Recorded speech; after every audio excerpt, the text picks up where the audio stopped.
Carney and Trump at the G7. In France.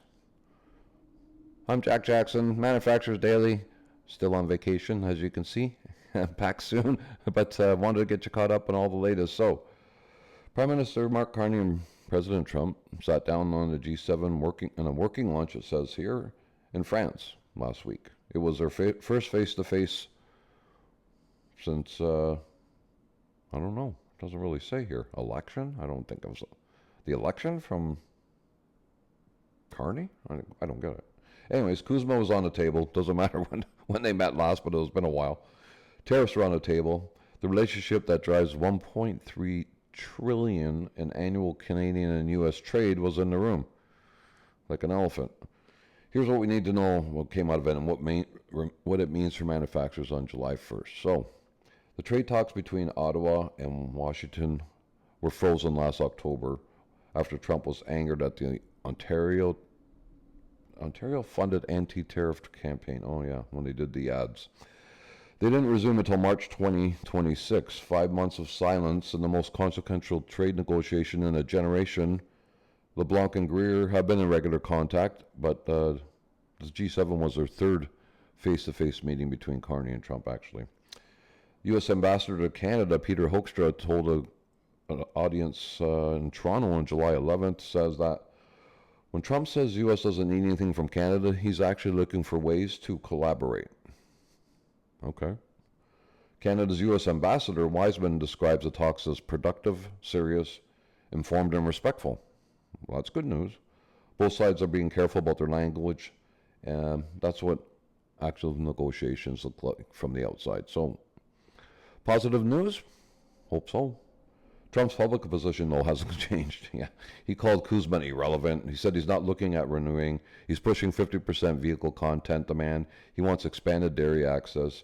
He wants Canada to do more on forced labor, labor enforcement, and Chinese supply exposure. Talked about that yesterday. But let's see. Here's the context most commentary misses. Trump negotiated CUSMA in the first term and called it the greatest trade deal in history. He was a political ownership of this deal. Walking away from it entirely means walking away from his own deal. That's why the bilateral side deals framework, automotive, dairy, digital services negotiated, separated alongside CUSMA is the most likely outcome. It lets Trump claim he wins the specific files without blowing up a deal that he created himself. Good point. I know what? I never thought about that. He did create this. He threw NAFTA in the garbage and said CUSMA was in USMCA and TMAC, whatever everybody calls it, each was the greatest deal ever, and then now he's going to throw it in the garbage. Yeah, I guess there would be a ridicule, wouldn't it? So what's it mean right now for us as a manufacturer? Well, frozen talks in October meant 5 months of no movement in the files that directly affect our cost structure. The fact that LeBlanc and Greer are meeting regularly and Carney and Trump sat together in G7 means the channel's open. Open channels doesn't resolve the tariffs. Steel and aluminum tariffs remain. Automotive tariffs remain. The 25% CUSMA non-compliant tariff remains. But open channels mean that bilateral deals could address sector-specific tariffs are moving along, as it says here. That's where manufacturer relief comes. And let's hope it comes soon. So the diplomatic picture is more functional than it was 6 months ago as a positive thing, and the tariff picture hasn't changed, but your protection on both scenarios remains the same. You need to be CUSMA compliant. I gotta believe out of all this that's happening, it will be more difficult than ever because the border is always had these rules, and I think they're just going to enforce it more, as I got caught with. We were a trailblazer, if you want to call it. We got caught right at the beginning. So, yeah, you don't want to be in our shoes.